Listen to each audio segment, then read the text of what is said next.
to the Hurley Investments Market View commentary for Monday, the 27th. This will be the last commentary we have for the month of, well, the month of February, right?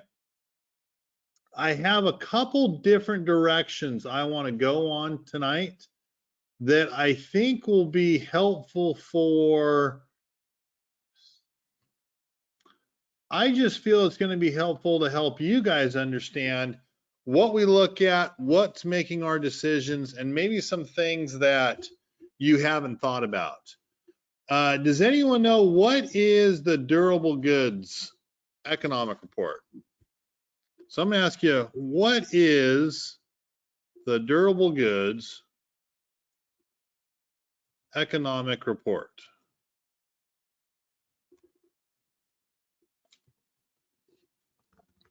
What is that? William says, why don't you show us? Anyone know? Things you buy only once. Perfect. Abraham said things you buy only once. Big ticket items. So it's, yeah, big ticket items. Or I'll go ahead and say it the way that Abraham said, things you only buy once in a blue moon, right? Washers, dryers, stoves, cars, those kind of things. So the durable goods came in at a negative, what is it? Negative 4.5 versus an estimated negative 3.9.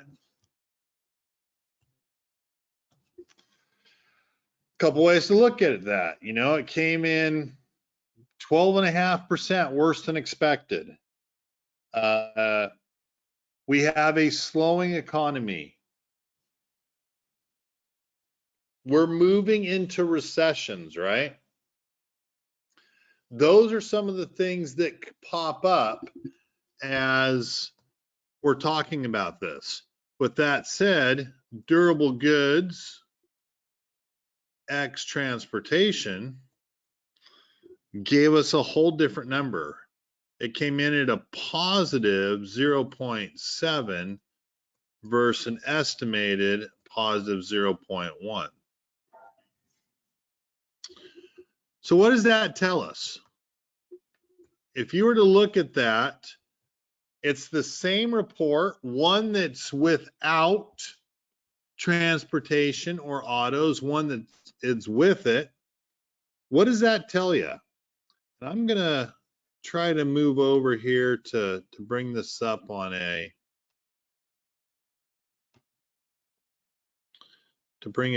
our durable goods. It's both the same, right? There's your durable goods orders year over year. Non-defense durable goods, ex-aircraft, month over month. Pretty big drop down there. Well, December looked good. December always looks good. It's supposed to look good because, for crying out loud, we have Christmas, right? Key factors.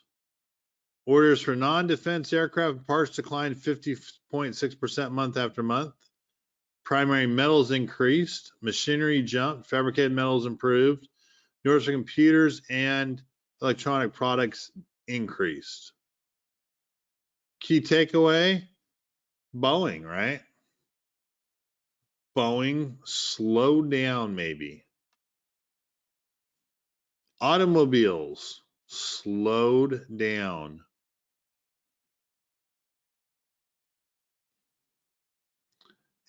It's a jumbled or a confusing report. Today, should have done that. Today, let's get the T to work. Today, the S&P, anyone see how much the S&P was up today? I better take a quick peek so I give you a very accurate number. The S&P today, on the high side, Where was the range? It's not going to show it to me. So on the high side, I'm pretty sure I saw today the S&P range between a positive 1.22 down to a positive 0.19, finishing up 0.31. What a wild ride on the S&P. There was no strength into the close. There was no strength from the open. In fact, kind of want to look at let's look at a quick one-day chart.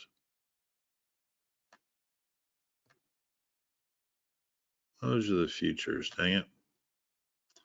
Don't care about the futures.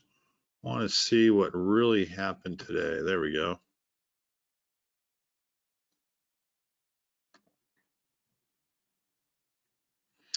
Have a little bit slower internet. I am sitting out here in Oceanside, California today.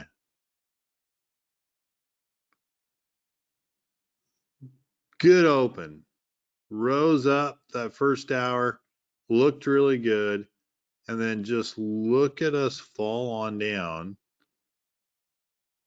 Hopefully some buying into the close, and we just petered out. An awkward chart for a one-day movement when we're trying to reverse basically 4 weeks of downward movement, right? We're trying to reverse, go and pull it up. We're trying to reverse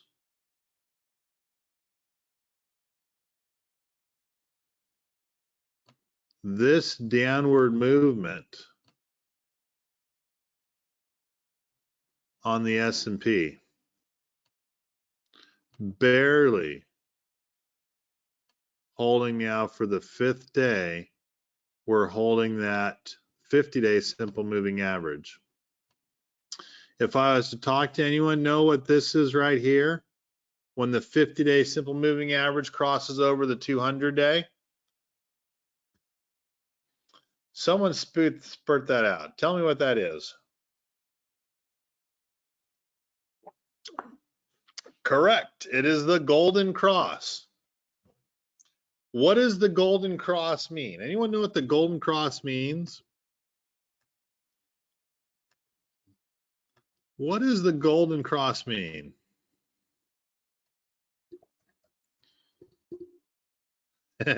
You guys are quiet today. You're like, I don't want to say anything wrong.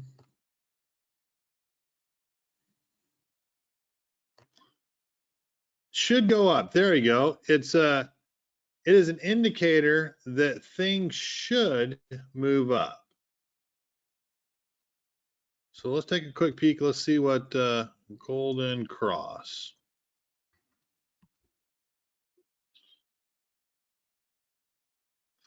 I like it. Let's just use this right here. A golden cross indicates a long-term bull market going forward, while a death cross signals a long-term bear market. So I'm going to put this in here just so you guys have a little bit of understanding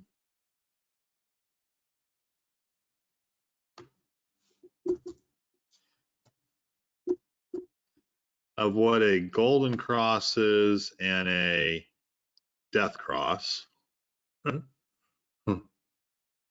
Couple pictures.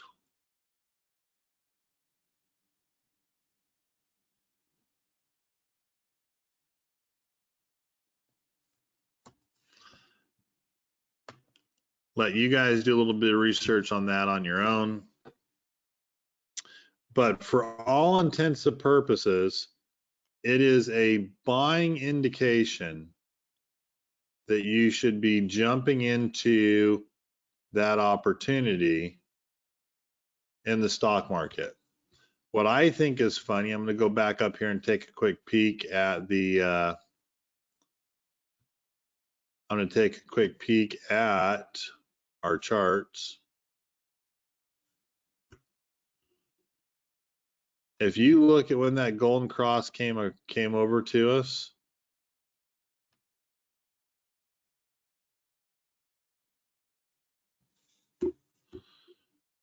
long-term bearish, that's the Dow. If you take a quick look right here, what do you see in the stock market for this long-term should, quote unquote, indicate bearish, bullish movement? It's a long-term indicator. Well, if I look at it, all the dang thing did was tank. But that golden cross should indicate a bounce and we move higher. Out of curiosity, though, we don't have good news into the future. We truly, if I just put it this way, we don't have good news into the future. 322 FOMC rate hike. And we are at least expecting a rate hike in March, May, and June. We have 3 more rate hikes. A 25% is what's expected. I believe I have that coming up here in what it all means. This is a market recap. Here we go. So, very interesting, simple comment. Last week's economic data was eclipsed by the minutes from the February Federal Open Market Committee meeting that showed the committee remained committed to higher interest rates to curb inflation. Wall Street is expecting their 25 basis point rate hike in March, May, and June. What would push the terminal rate as high as 5.5%.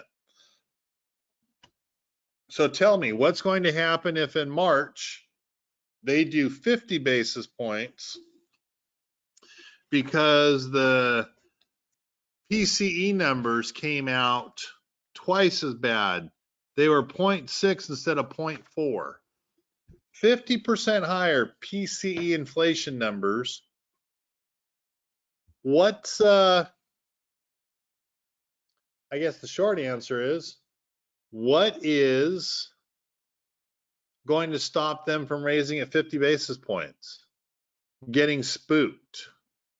Making sure they curb inflation. What's going to stop them from doing that?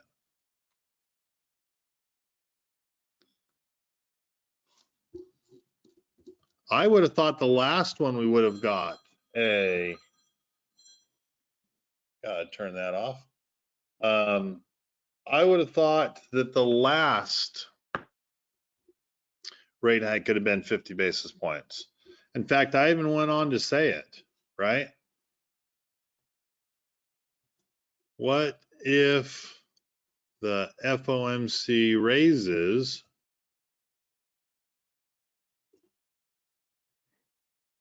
the rate by 50 basis points? Then the market's just going to fall apart. Guys, this is the best example. Looking at our market today, looking at how we tanked so much last week, this is a great example of a sticky inflation where with all the rate hikes, inflation should be tamed, yet we still have not enough people working. We still have inflation going up. We still have a problem with the ability that we don't see any end in sight. But for what you read down on the big picture, our market might not take off until June with one more quarter point rate hike. And the keywords that we're looking for in that meeting is going to be a pause. Our market is set for I would say a big and probably 10% run or more if the FOMC says they are pausing rate hikes for a period of time, which is what we're waiting for and standing behind right now. We would be spring loaded for a 10% return in that time period. The problem is, and the question is,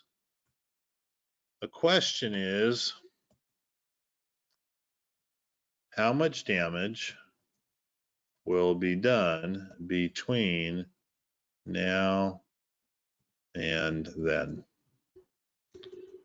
Which is why we have put protection on everything. And yes, we did beat the S&P today.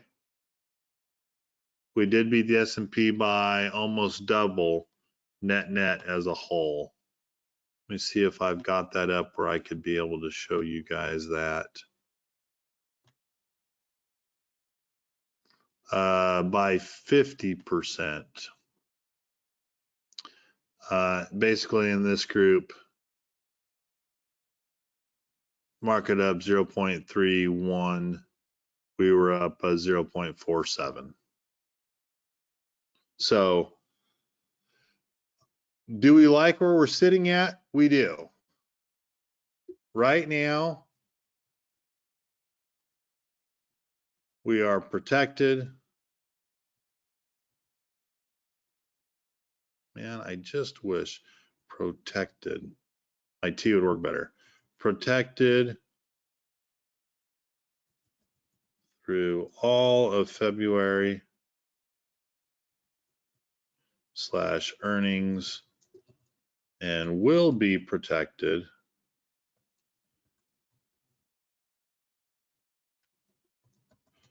for March 22nd rate hike. And it's that simple. What's going to happen in the next 3 weeks on how much damage will be done between now and then? And we're going to be protected for it. I did like the briefing article. I thought the briefing article was pretty interesting. Great information on sticky inflation. Definitely read through this. Sticky inflation is probably best explained in here as the fact that no one knows what the hell is going on. Wages are higher, unemployment's low. It's an interesting article. It basically says we don't know what's going on. And the bond market was slaughtered last year. I keep hearing 45% down to maybe a 38, 39% losses last year for people that were in bonds. It was really, really brutal for bonds. And a lot of people kept asking, well, if you're in a 0.25% 30 treasury, and now that same treasury is offering, 4.5%, you can get 18 times interest on today's treasury than you can on treasuries a year and a half ago. So those year and a half treasuries that were sold with a 1/4 point interest really is troublesome. Our markets, we are bearish, not bullish. Looking for a bounce. The bounce, as I talked last week, I told you I wouldn't be surprised to see it come down off the 200-day and come up. It roughly came down to it. It'll be interesting to see where we end up tomorrow on the Dow Jones Industrial Average.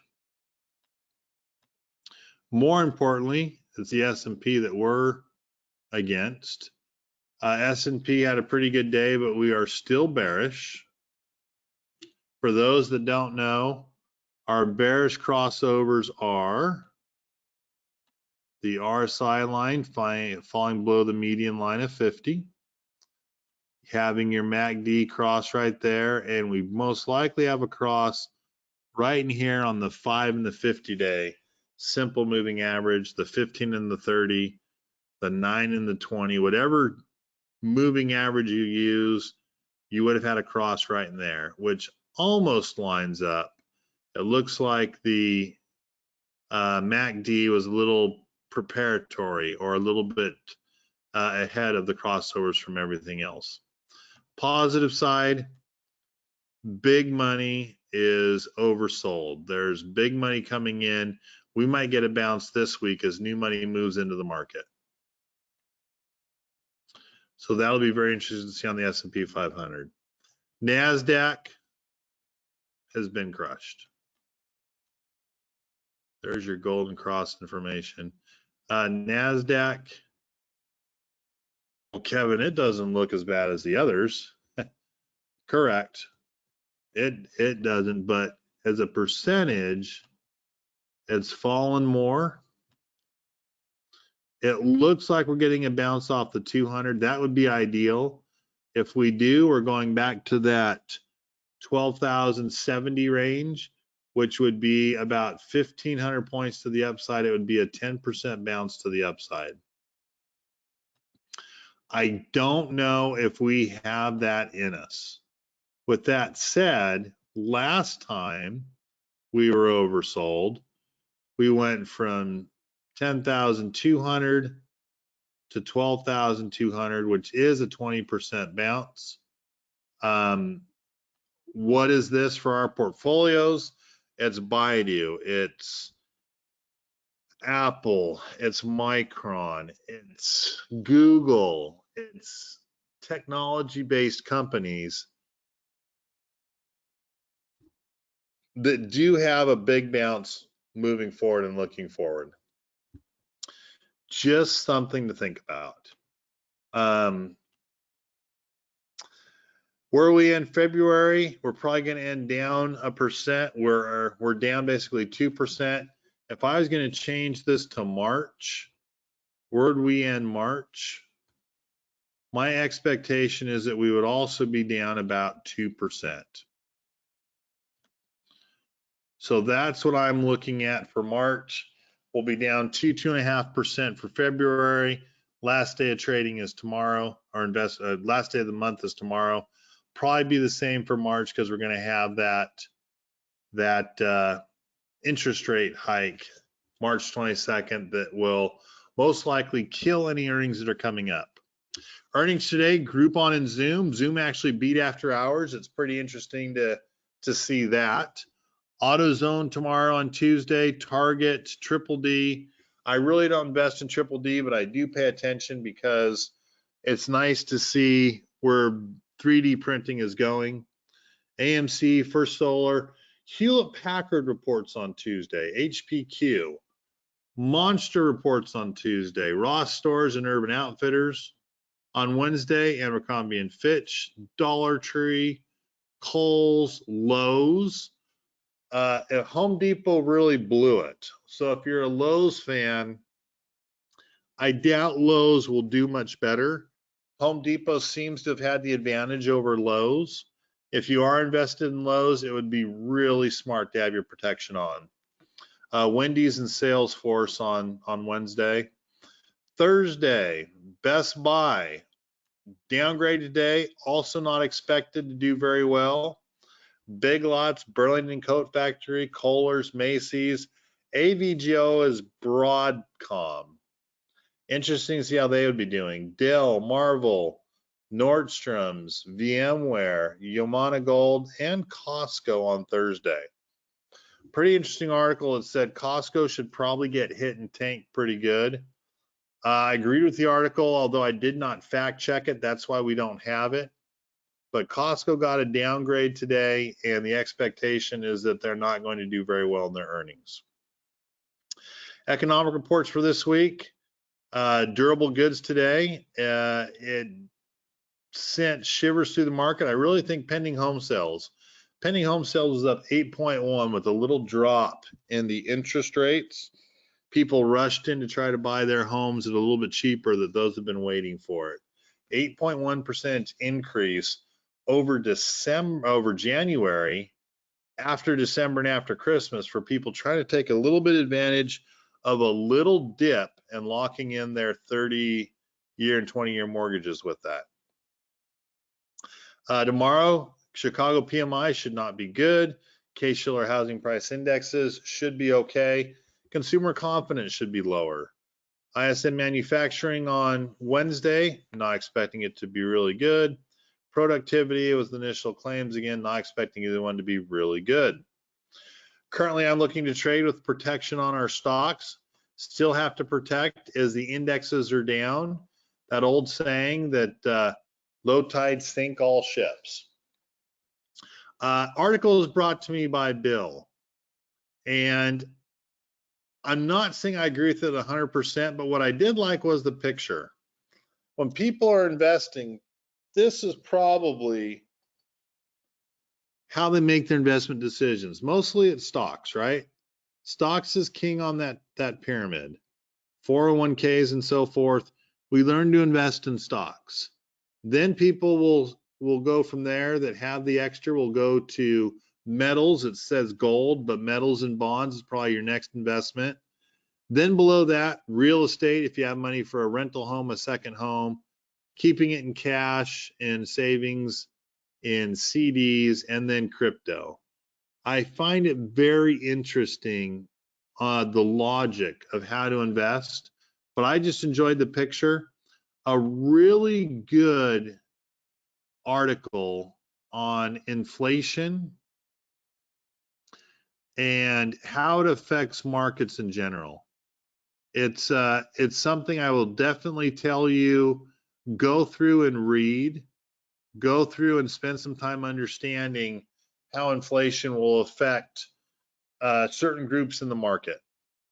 I love this one. I had it in here, and I think Bill also sent me something about this today, but I had it in a little different area. Warren Buffett, in the past, he's talked about artificially inflating stock prices by buying back stocks. Now he says people that buy back stocks are economically illiterate. And I kind of giggle because it's like, you just called yourself economically illiterate from what you said, 6 to 8 years ago. What you're trying to say is it shouldn't impress you if companies are buying back stocks. It means that they're not able to find a better use for that money inside the company, outside of the company, through innovation, through buying innovation through other companies. It's just the fact that he's sitting on a pile of cash and can't do anything, and his earnings were not really good. So here he is, ripping on buying back shares, even though obviously he's doing it now. He's benefited from it for years on Apple. So I'm interesting to see how that goes. And then Ant-Man, again, is still leading in the movies. It's pretty good to see Disney doing pretty good with another movie. It beat Cocaine Bear. Who is Cocaine Bear by?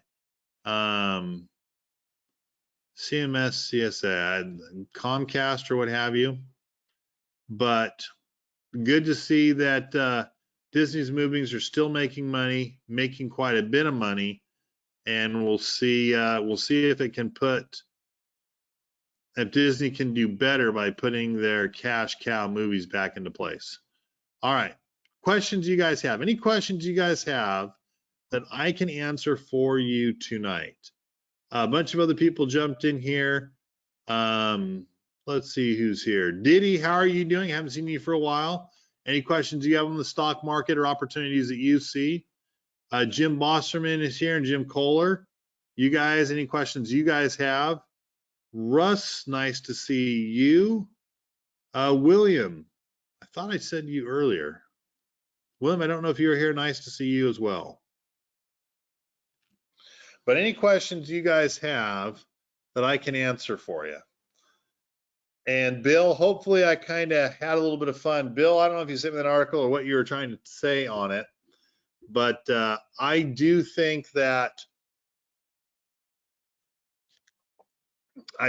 Warren Buffett has been the best long-term investor in my lifetime. Diddy asked about Texas Instruments. What do I think about Texas Instruments? I haven't looked at Texas Instruments for a while. TXN. I'm pretty sure that's Texas Instruments, right? Yep. So technically speaking, it's bearish, right? Technically speaking, it's bearish, and right now it's caught right in between the 50-day and the 200.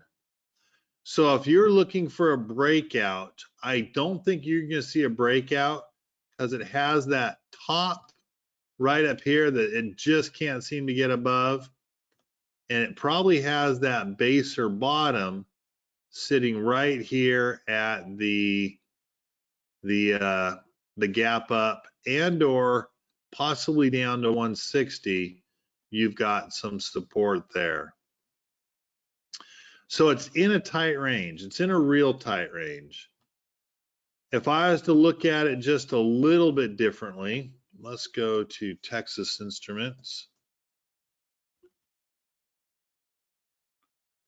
That gives a little bit broader range, and you like to see, you really want to be able to draw to a point, right? That's what you're trying to do, to make your trend lines draw to a point for an earnings to move them one way or the other. But right now, looking at Texas Instruments, I would say if I was looking at Texas Instruments, it's range bound. I would actually only give it up to the 175 to the top. So $5 upside, maybe $10 downside with the $5 drop. So we've got $5 up or down, maybe $10 more to the downside than the risk to the upside. As I just look at basic fundamentals, nice dividend, almost at 3%.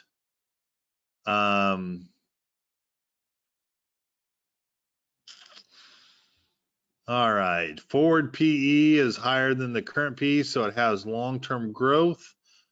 Debt a little high, but it is technology, not a big scare there. So here's a couple things that I look at that make me worry. Insider owned, pretty low, but that's pretty low all the way across the board. Unfortunately, more insiders are selling than buying. Institutionally owned, people still believe in them at an 86% institutionally owned. Earnings per share is 18.16. Earnings per share growth this year is only at 13, at 10 next year, at almost 11 next year, and 10 overall. So these two are showing you future growth. Expectations are showing you negative growth. So there's a conflict. There's a conflict here that things aren't adding up. Sales quarter over quarter down, earnings per share quarter over quarter down. It's having a hard time getting over its moving averages. It needs a catalyst. And being a semiconductor, I would think you might have a better opportunity in Micron for a catalyst than you would in Texas Instruments. But Kevin, the government's putting like $60 billion to help technology. I get it. I agree. I just don't think a lot of that $60 billion is going to Texas Instruments or Intel. It's just not there. It's not where, you're not seeing it in the fundamentals. You're not seeing it in the growth. It's just not there. Another scary thing that I actually just noticed, again, contradicts itself. Float over 1%, it is primed for a short-term rally, short-term covering rally. With that said, the target price is only, 183.45. Roughly from 165, it's less than 10% to the upside. Those two are contradicting each other yet again, which is kind of welcome to sticky inflation. Welcome to a Fed that was trying to be transparent, and they're not. It just doesn't show. So if I was looking at TXN, more risk, double the risk to the downside and to the upside, and a lot of conflicting fundamentals within the company. So Didi, there's our little quick analysis of it. Tell me what you think. Russ, any word on when you plan to move out of Schwab? We're finishing up this week with Schwab, finishing this month off. And then from there, we're going to actively in the next couple of weeks start to send out the emails and start to have everything prepped for a DocuSign, click, click, click, click, click. And we'll start getting stuff moved over to MoneyBlock. MoneyBlock is coming out with an app, so you'll be able to use the app much better than you saw on Schwab if you've used it. And that's the old version. Where's the new version?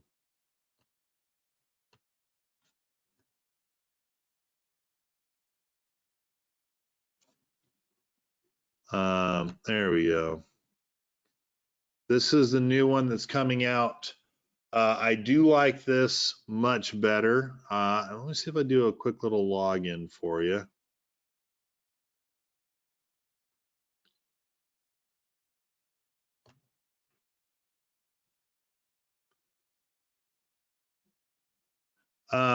It goes more of the tiles. I like the tiles. I like the orders. I like setting up the favorites in my list here. I like that it has bid and asks. As I put in some orders to play with, I really like the option side of things as well. So net, I am pleased with it. I think it's going to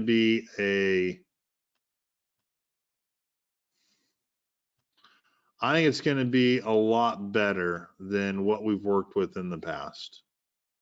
And I can't wait. I am so ready to move things over. It's absolutely unbelievable. But I like what we have. I like the setup. I like the way things are going. I like the easy ability to trade and purchase. It really, everything I'm looking for. Their charting. It's funny that you made that comment. Let's see if I can get their chart open. I already have everything on my old chart, so I haven't looked at it yet. Wasn't planning on using their charting, but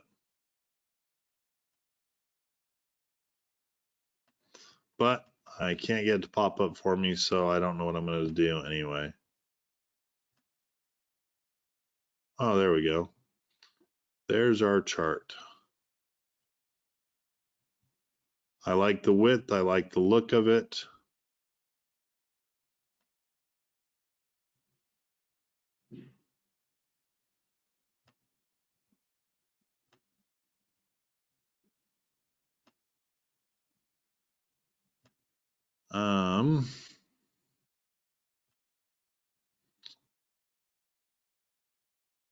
I don't know. I've never liked a charting platform on all this anyway. Do I see money flows in there? Moving averages.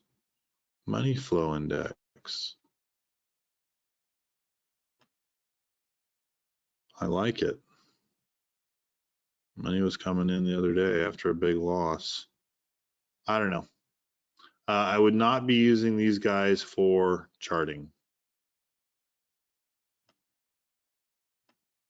These guys are not the charting people. There's never been a really good company for charting. So just saying. Easy to use, easy to see, obviously in Excel format. So we'll see.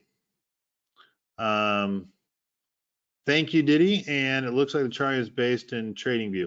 Probably is. Again, I've only looked at placing trades in the group opportunity. So that's where I've been doing things. This was just so I could mess around and show you guys what it would look like in general.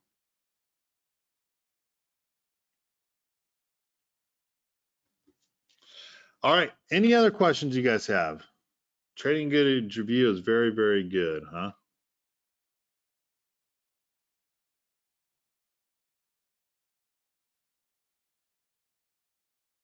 Yeah, it's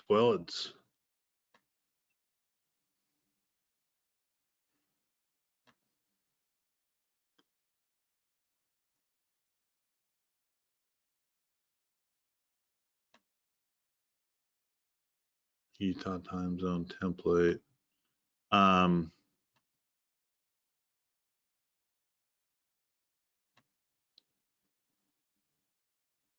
Like the ones percent R.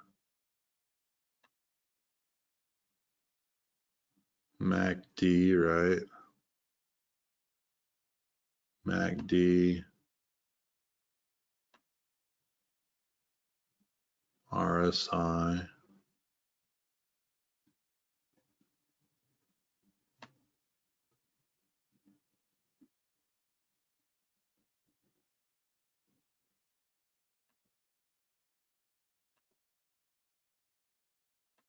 Gotta get it some more space.